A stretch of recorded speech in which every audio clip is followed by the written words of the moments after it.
What we want to look at now is budgeting. From the perspective of the F2 course, we're looking at the basics, not surprisingly. As such, I want to show you, first of all, what a budget is, what it's used for, the sort of people involved in a budget, the basic process of how a budget may be prepared, and once we've got those ideas, we're going to take them and understand how the functional budgets, the individual budgets within the organisation, are prepared bit by bit by bit. This is a nice and methodical area, and from that perspective, I'm expecting it to be relatively straightforward in your examination. Finally, we will have to look at something called flexible budgets. These are not difficult, and to my mind, they lead through to the knowledge that we need for variance analysis later. So first of all, let's kick off with the idea of what is a budget. Now, in simple terms, all a budget is a quantitative plan. A quantitative plan, a plan in number form. And what distinguishes a budget from maybe a more open-ended forecast is that a budget is for a specific time period.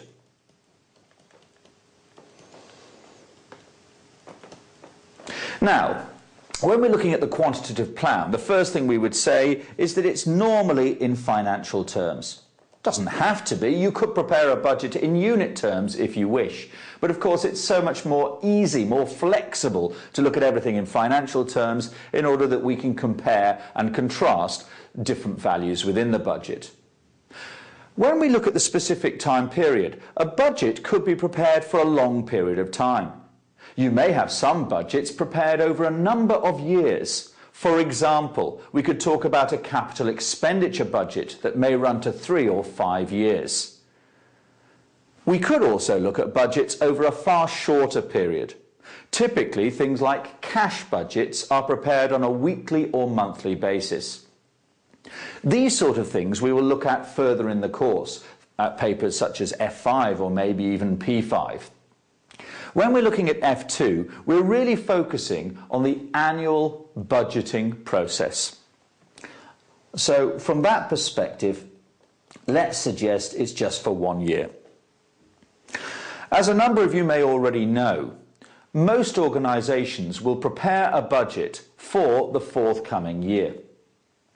What they're attempting to do there is to understand what the aims of the organisation will be for the forthcoming year, and I suppose what the financial implications of those aims will be.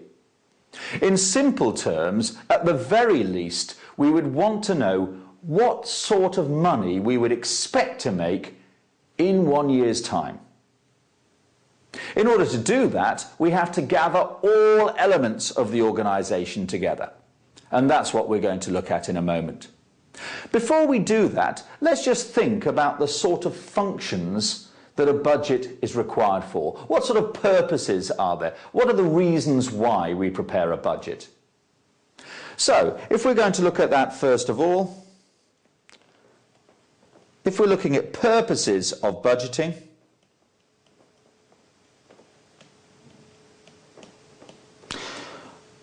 I look at the purposes by using the following 7 ideas. Okay, not exactly the best mnemonic in the world, but by using this mnemonic, we are better able to understand specifically what it is that you have to talk about. P stands for planning. As I've already said, the preparation of the budget is something that allows us to understand where we will be in 1 year's time. C, control. When you look at something like variance analysis, it's a classic example of focusing on control. What we're trying to do is say, well, we expected or budgeted to do this level of activity or achieve this profit, and we want to compare that to the actual results.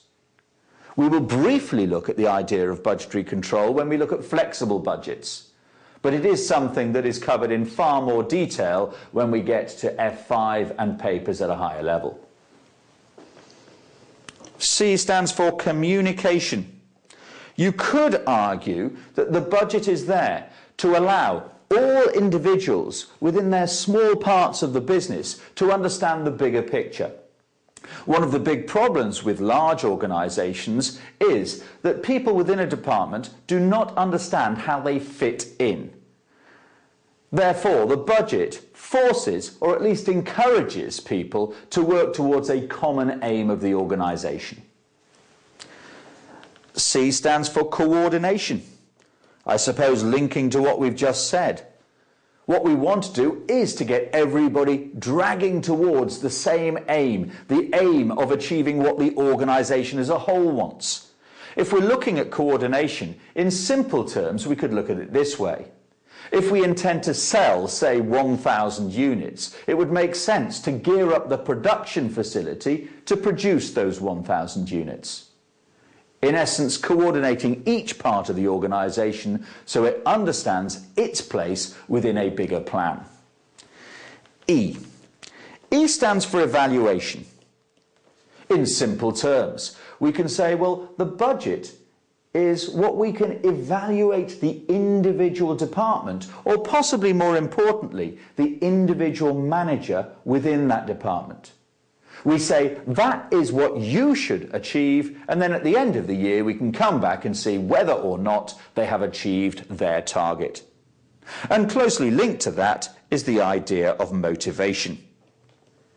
By giving somebody a target, a financial target, we're saying, get on with it, you do that, and you will earn your bonus. And so you could say that it is used for targeting purposes. Now, if I wanted to get all clever about this, you could argue that a target is maybe not good from a planning perspective, because a target could be tough, whereas the plan could be, well, really should be a realistic assessment of what we expect to achieve. But these are the sort of considerations that we do not bother with at this point. As I've said, this is the basics. What we want to do is look at this in more sophisticated terms when we look at higher level courses. A stands for authorization. If you've worked in any organisation, it's very possible that you've heard the comment that you cannot spend the money because it's not in the budget. In simple terms, the budget is a classic authorization tool. It dictates to managers what they are able to spend. As such, it limits their overall actions within what they can do as a manager. So, if we're talking about purposes of budgeting, this is the sort of thing that we're discussing. And I would say that at this level, we're really focusing on planning and possibly a little bit of control. Now let's try and understand how budgets are prepared. Now I'm going to give you one example, and of course each organisation is different.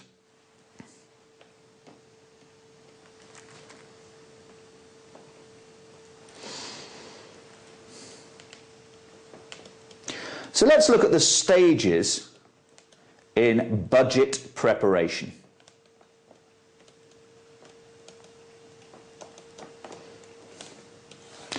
Remember what we said earlier. I said the idea that we're trying to prepare a plan for next year. Now, this is not something that is going to be done overnight. So it will take a number of months to prepare the budget in order that everybody understands what's happening, and we've brought it all together to prepare a budget for the overall organisation. Step one in any large organisation is that the budget committee meets. Now, the budget committee is a group of senior managers, probably including people at board level. And what they have to do is to understand, in simple terms, where we want to be in 1 year. Now, part of this comes from the larger strategic plan. Any large organisation should have a longer-term aim of where they intend to be, maybe in 3 or 5 years' time. And I suppose in very simplistic terms, if we have a plan of where we intend to be in 5 years' time, Each budget for the next 5 years should get us incrementally towards that overall aim. So we start with the budget aims. Now, if we wanted to get very sophisticated, there could be a whole host of aims. But in simple terms, we will have aims such as profit, how much profit we want to make, and ancillary aims associated to that, things like, well, how many units do I have to make that profit? And of course, we're going to break those aims down into more and more detail, i.e., which market sectors we intend to sell in, which products we intend to sell. That may mean that, of course, we will continue a lot of products that we presently have, but we will maybe discard a few of the products that are not doing particularly well. And of course, we may be introducing new processes and new products as well. This is very much an overview at this stage. But of course, if we do not have the steer, if we don't know where we're going, it's very difficult to prepare the detail in any sensible manner. Once we've got our aims, then we're able to look at the assumptions. We have to remember that at a later date, we're going to prepare lots of individual budgets, probably a budget for each and every department. Given that that's the case, there are certain assumptions that have to be consistent throughout the whole organisation. If they're not consistent for the whole organisation, we have a potential problem. The problem being, of course, that some divisions or departments are using some assumptions and others are using others. If that's the case, when you bring it all together, it will not make sense. The sort of assumptions that we may have to make are assumptions associated with inflation. For example, what we expect inflation to be for materials, labour and other costs, and probably with the core materials we would have inflation assumptions with regard to each and every component. Beyond that, we would then look at assumptions associated with maybe interest rates. If we are borrowing money individually, the interest rate assumption will be critical. And thirdly, maybe we're looking at assumptions associated with exchange rates. If we're doing any form of foreign trade, it makes sense that all departments and divisions have the same assumption associated with exchange rates. Finally, the Budget Committee has to understand the budget policy. What I mean by this is, what type of budget are we going to use?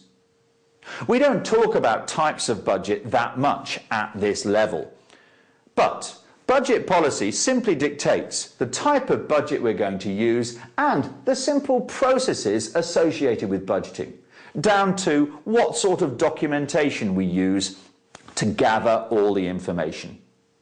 Typically, the budget policy does not change that much from one year to the next. But of course, this has to be reviewed each year, and maybe every 5-8 years or so, it will be revised to reflect the fact that things change, and maybe we need information in a different way, or more importantly, we need different information. So the Budget Committee sits, they talk about this all day, they establish these sort of basic ideas. Once we've got these basic ideas, it's up to you as the accountant to start developing the overall process. Step 2. Step 2 is we must identify the principal budget factor.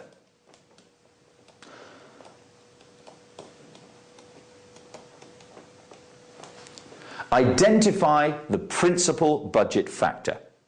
Now, the principal budget factor is simply the limiting factor for the organisation. Now, the limiting factor could be a whole host of elements. You may have come across limiting factor analysis, where we look at limiting factors being materials, or labour hours, or machine capacity. But if we were to take a longer term view, for any commercial organisation, the limiting factor normally is sales demand. Simply, how many units can you expect to sell? How many services can you expect to provide? Therefore, if we're looking at any commercial organisation, sales will be our limiting factor. What happens if we are a not-for-profit organisation? Typically, not-for-profit organisations raise funds in some way and then disperse those funds in the manner that is most efficient. At least that's what we hope. As such, with most not-for-profit organisations, it's not sales demand that is the limiting factor. Instead, it is the funding that they can expect to secure. Either the funding that they get maybe as a charitable concern through donations, or alternatively, funding maybe from a governmental body.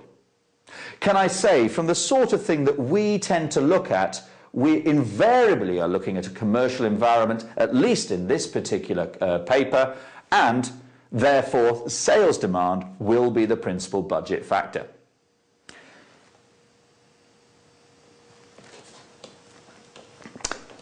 Thirdly, given that sales demand is our principal budget factor, step 3, we start by preparing the sales budget.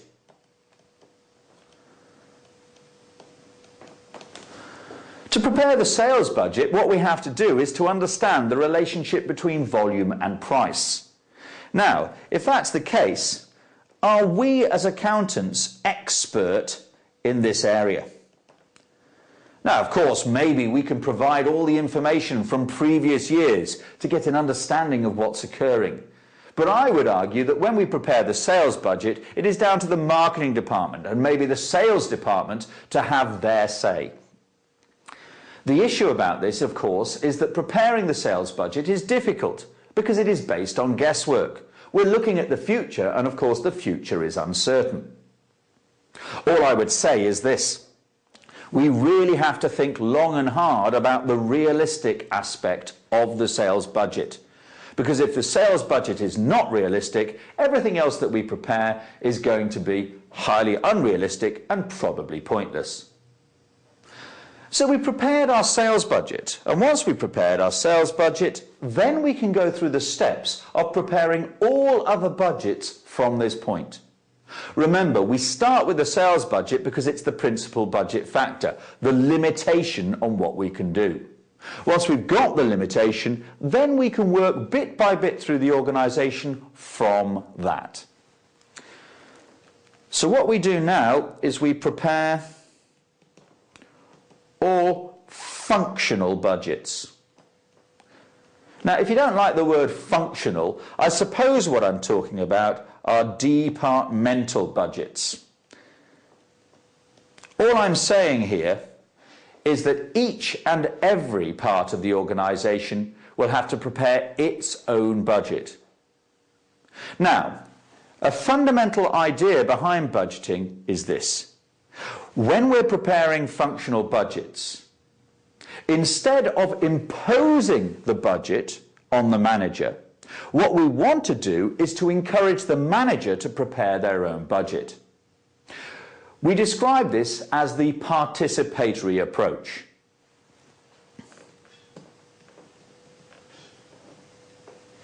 So why do you think we use a participatory approach when it would be far easier for the senior management to simply impose what they want on junior management?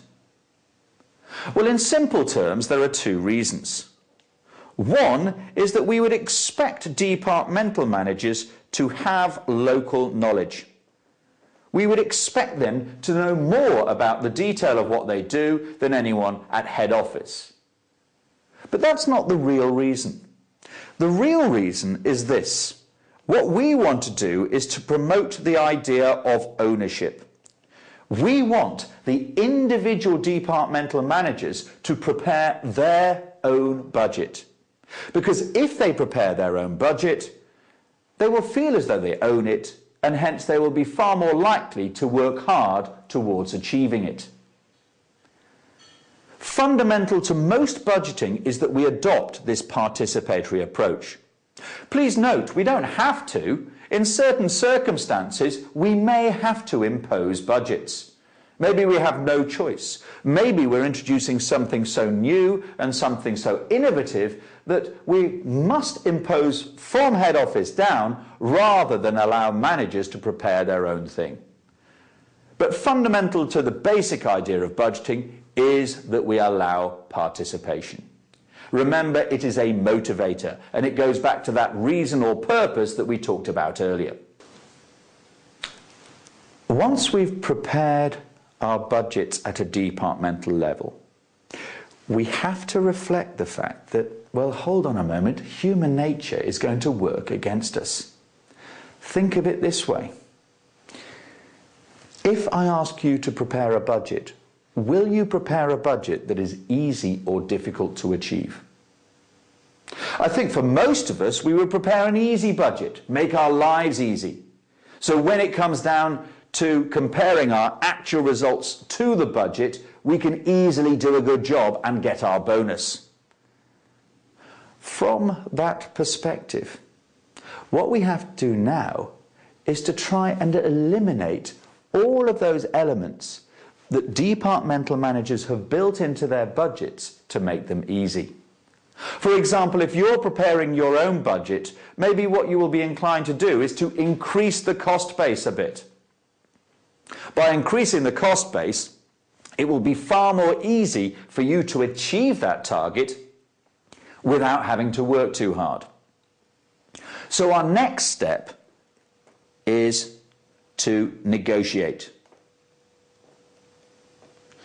We want negotiation.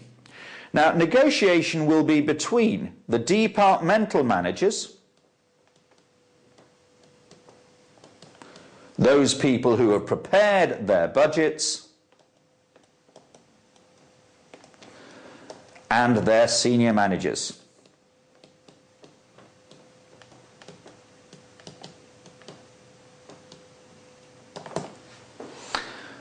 Now, as part of this negotiation process, the senior manager and the junior manager will sit down and go through the budget line by line, discussing each and every cost in there and the justification for it. Now, the important aspect here is that we start seeing that budgeting is more than just numbers. There is very much a human perspective to this. When we go through this information line by line, we have to remember that, well, the senior manager wants to cut the costs in order that the cost base is efficient.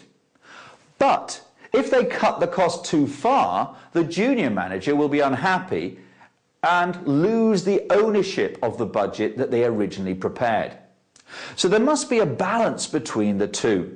The senior manager must be convinced that it is an efficient level of cost base, but the junior manager must still accept that it is achievable and something that they themselves has prepared. What we talk about here is that we are attempting to eliminate what is called budgetary slack.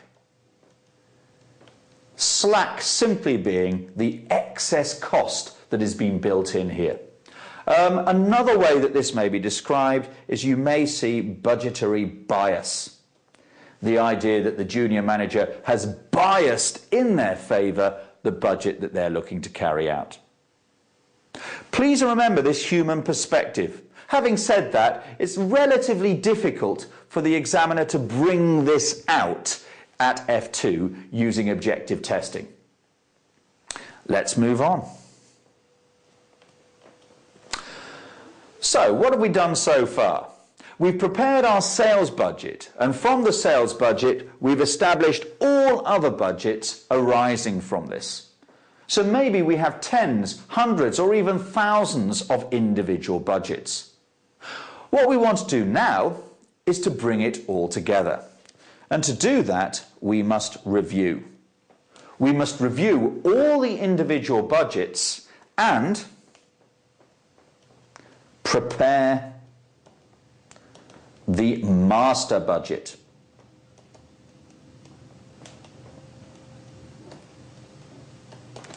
Now, the master budget is simply an overall budget for the organisation. So what we have to do is we have to bring each and every one of those budgets together in order that we have a budget that reflects the organisation as a whole. Now, when we do this, there are two basic steps. One thing we have to do is we have to check for feasibility. What do I mean by feasibility? Well, I suppose what I mean is simply this. Does it work?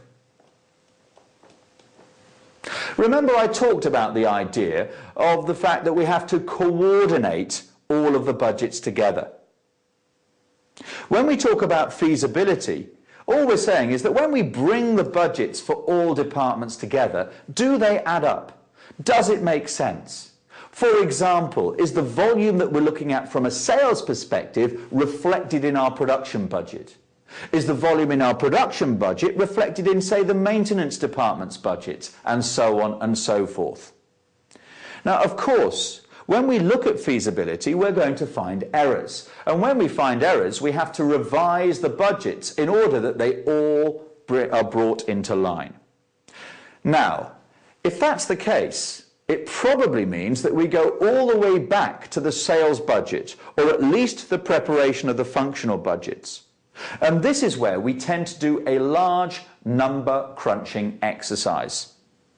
Because, of course, we'll have to rework the numbers all the way back, again and again, until we get to some sort of resolution. To give you an idea of how this works, many years ago when I had a proper job, I used to do precisely this, and we would probably do tens of different revisions that would have to work through from top to bottom of the budgeting process.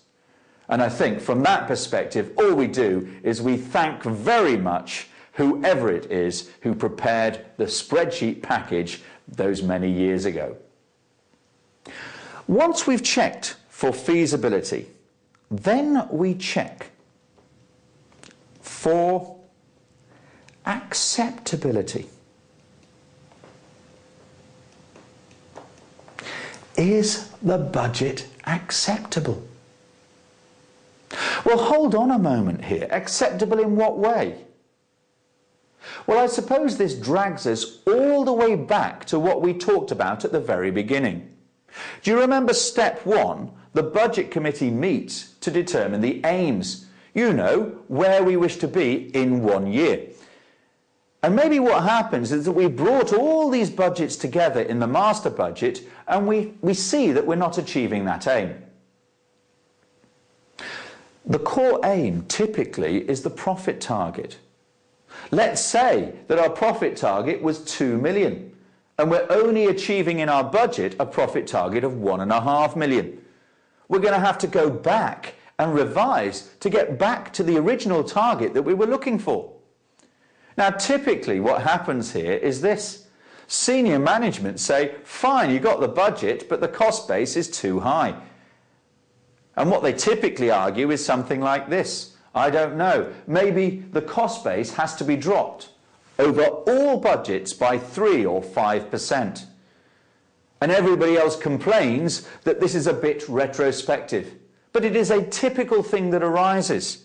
In simple terms, when we check for acceptability, does it achieve our aim or our aims?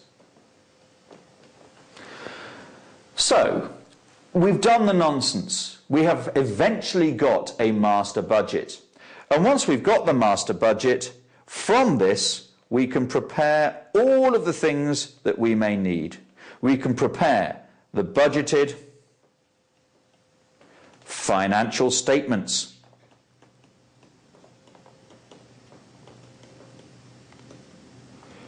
You know, in terms of what? The balance sheet or statement of financial position.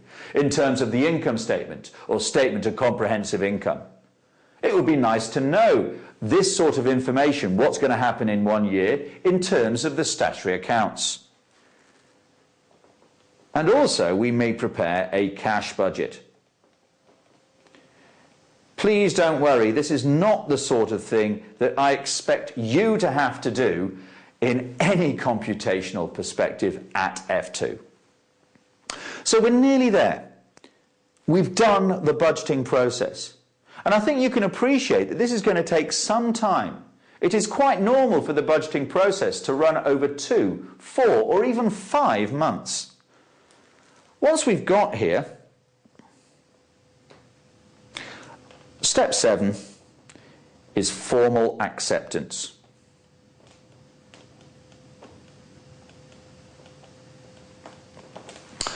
All I mean by formal acceptance is this. We've prepared our plan for next year. When we formally accept the plan, this is our target for the whole organisation. And therefore it really is a critical piece of information for senior management and all junior managers. That being the case, formal acceptance is the overall company target,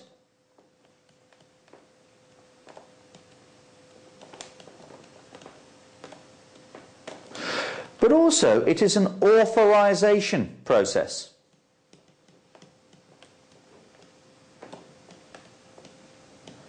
Because once we've formally accepted, we can take the individual budget for each departmental manager and hand it back to that manager as authorization to take action. Critically, authorization to allow them to maybe spend money, and also a target for them to aim for.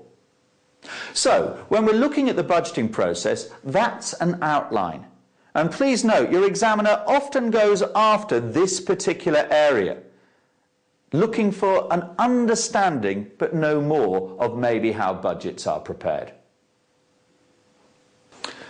Now let's look at the sequence by which budgets are prepared. In simple terms, how budgets are prepared bit by bit by bit throughout the organisation. Now, when we look at the sequence here, we tend to focus on a production environment. And the simple reason for doing that is a production environment has more steps. And because it has more steps, there's a little bit more to learn. So if we're looking at that sequence, the order, where do you think we're going to start? Well, most definitely, it makes sense for us to start with the sales budget. If we start with the sales budget, we're starting with our principal budget factor. And once we've got our principal budget factor, well, the question is this. So, we know the sales budget, how many units we expect to sell, and at what price. Now, within the organisation, if we know how many units we wish to sell, what should we be able to determine? Well, yes, if we know how many units we wish to sell, we should be able to determine how many units we wish to produce. What's the only difference going to be between those two elements? Well, the only difference is the increase or decrease in finished goods. So, we've got our sales units. We've established the increase or decrease in finished goods, and that will allow us to determine the production budget. Now, one thing I like to think about here, with any part of the preparation of what I call functional budgets here, is that it's working backwards. We're starting with sales and then we're working backwards to production, and maybe backwards through the process from there on. So we've got our production budget. And given that we've got our production budget, we could then determine how much material we wish to use. Now, given that we've got the material we wish to use, where do we work from there? If we know how much material we're going to use in production, couldn't we work back to purchases? And what's the difference between the amount we use and the amount that we purchase? Well, yes, The simple difference will be any increase or decrease in raw materials.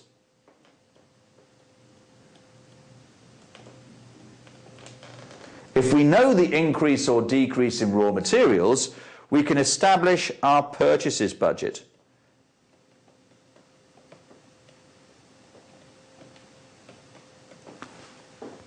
What else should we be able to determine from the production budget? Well, I suppose what we're saying is this. The production budget will determine any variable costs. Materials are a variable cost. Is there anything else? Well, yes, I would be inclined to say that the labour budget, well, typically is assumed to be variable. So from that perspective, these are the sort of workings that we expect to see.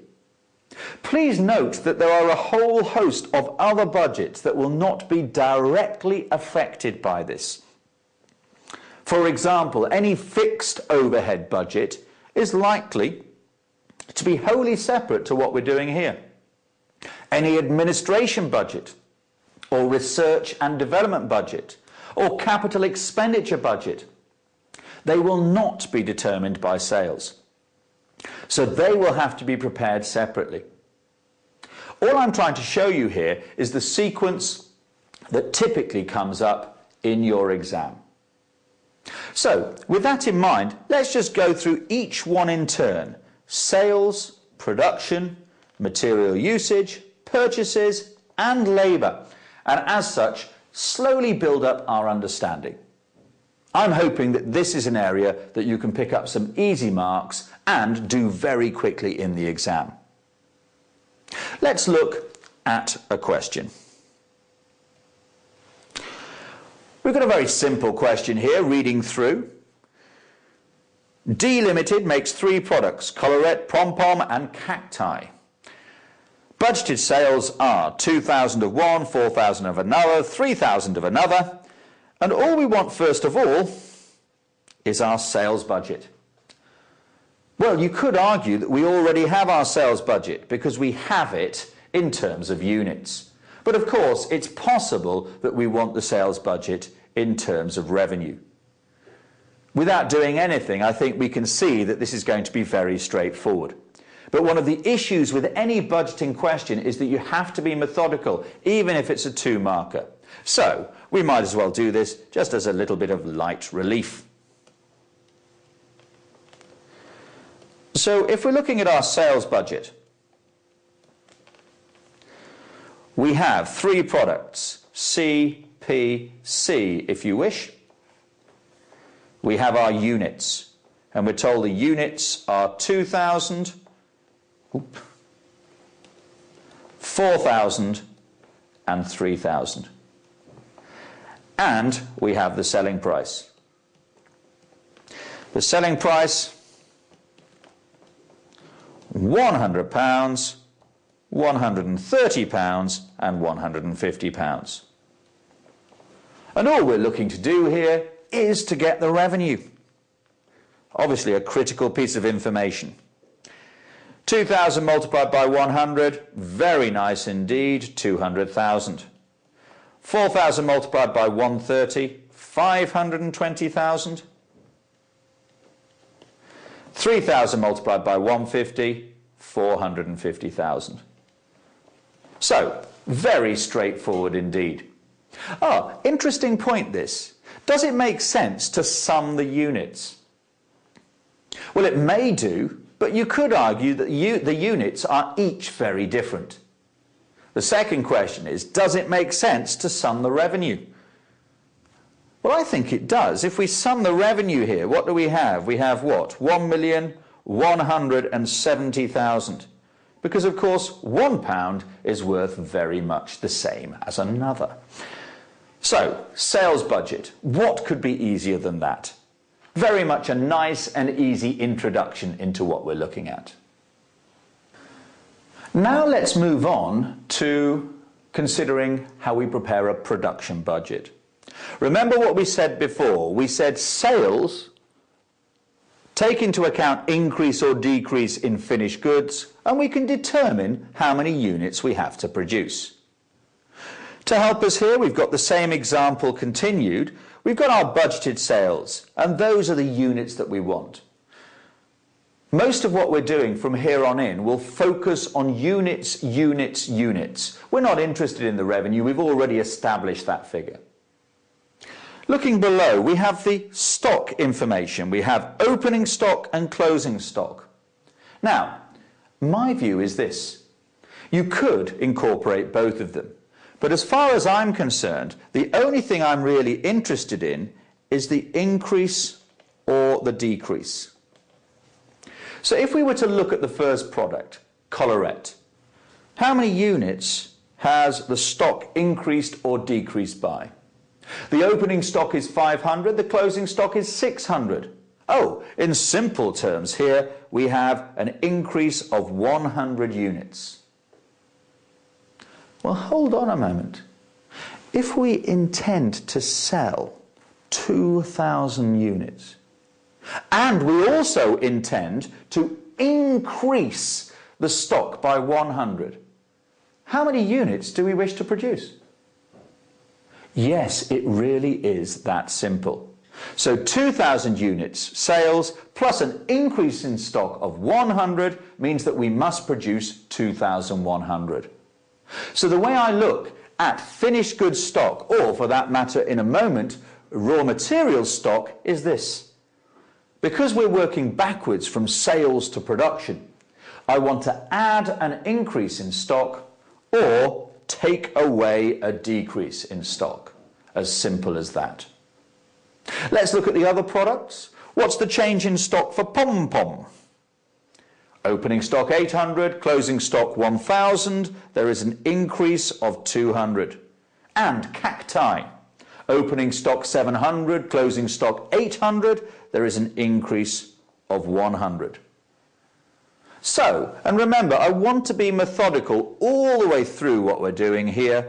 If we were to go away and just play around with some numbers, we've got our three products, C, P, C. We would start with our sales units.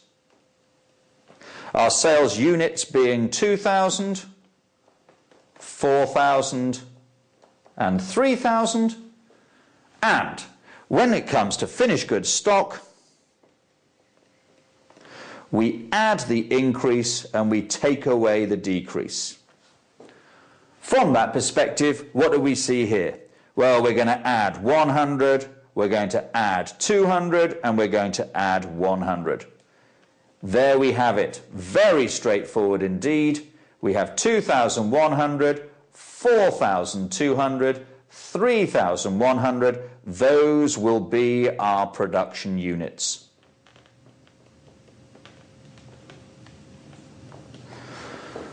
Right. So we've done our production budget. Fine. So we know how many units we wish to produce. What was next? Sales, finished goods stock production. Next we want to consider what? Material usage? Yeah, okay, so we're simply going to continue through, step by step by step. As I've said already, it's very methodical. Okay, in front of us we have the raw material usage. What we're looking at here is the amount of raw materials, M1, M2 and M3, that are used in the production of the products collarette, pom-pom and cacti. Very importantly here, to be consistent, one thing I always do here is to work down the page. And because the requirement is material usage, I want to prepare a matrix, if you wish, with the materials across the top. By doing so, we always have more space. From that perspective, let's see how this works. Very straightforward indeed. So if we're looking at material usage, we've got materials M1, M2 and M3. And if we've got our materials M1, M2, M3, Well, hold on a moment. The amount of material that we use is going to be determined by the production units. So let's have the production units down the left-hand side. C, collarette, P, pom-pom, C, cacti. Now, one thing I always do here to make sure I don't make a silly mistake is I put in brackets the number of production units that we've just calculated. 2,100, 4,200 and 3,100. So we've got those units, that's fine.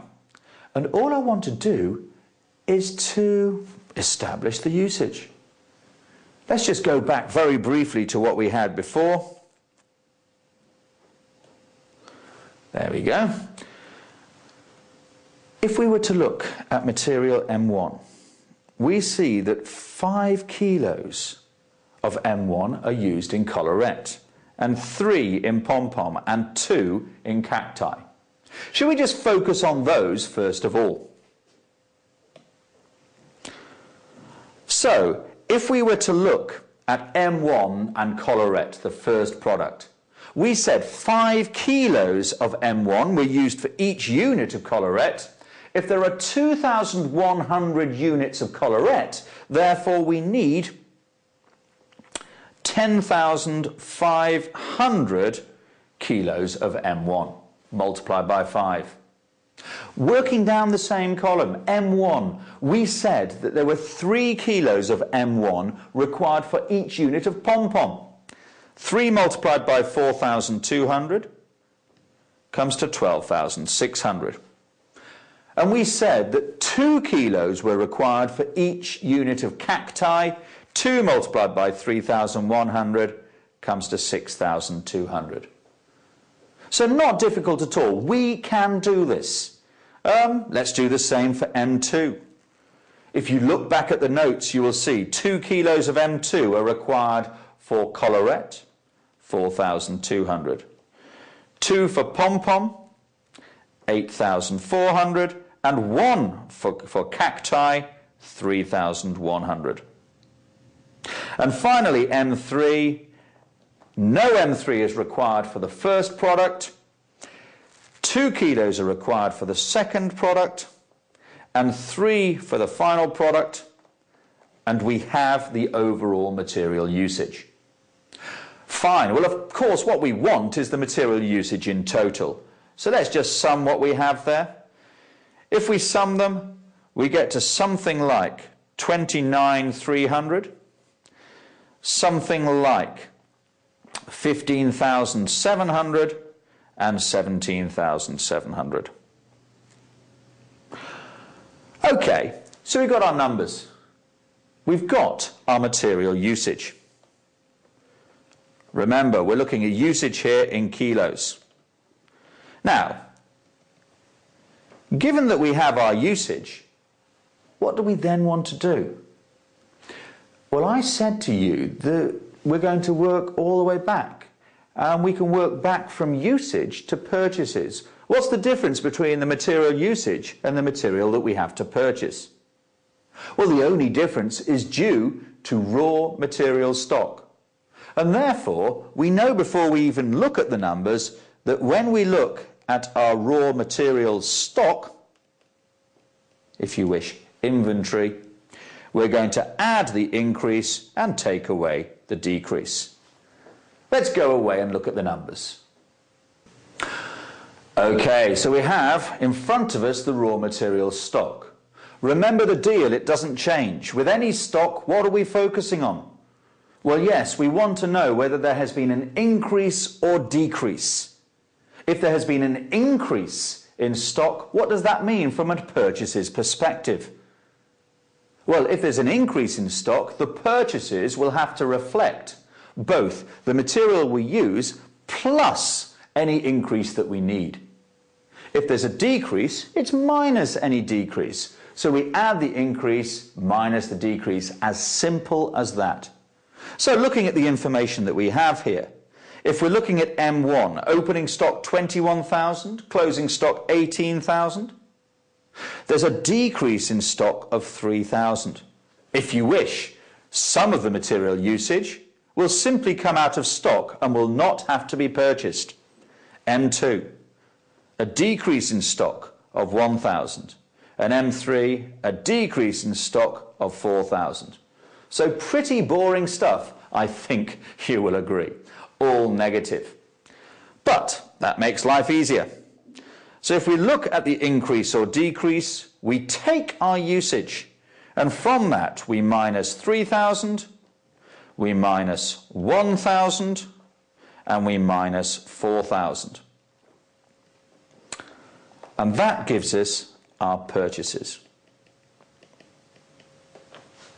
Notice our purchases in kilos. Therefore, we can say that we need to purchase 26,300, 14,700 and 13,700. Purchases in kilos. Fantastic. Do you think it stops there? Well, it certainly could do, but what sort of information would you also want to know? I'm inclined to think that if we're looking at purchasing, it would make sense to also know the cost of that purchasing. So what we have to look at is the price per kilo that we have to pay. Let's go away and find that from the information that we have in your notes. We find that the purchase information, the price per kilo, back with the material usage information. We see that the price per kilo for M1 was 5, M2 3 and M3 4. With those numbers, it's going to be extremely easy. All we have to do is this sort of thing. We have the price per kilo of 5 and 3 and 4. Notice I've done everything in pounds here. Of course, in your exam, everything's in dollars, but I don't think this is an issue for anybody. So 5 multiplied by 26,300 shouldn't be too difficult. What does that come to? 131,500. 3 multiplied by this little chappie, 44,100. And 4 multiplied by this little chappie, 54,800. We now have our purchase cost.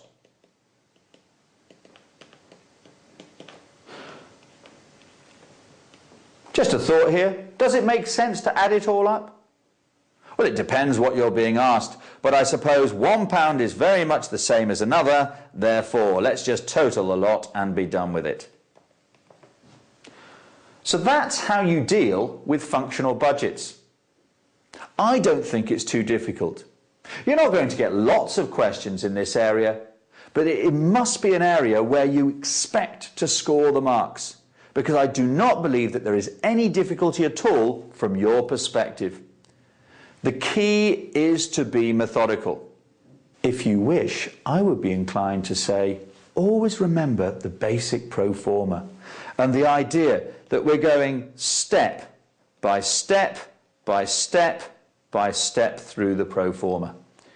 If you remember that, you're going to have no problem whatsoever.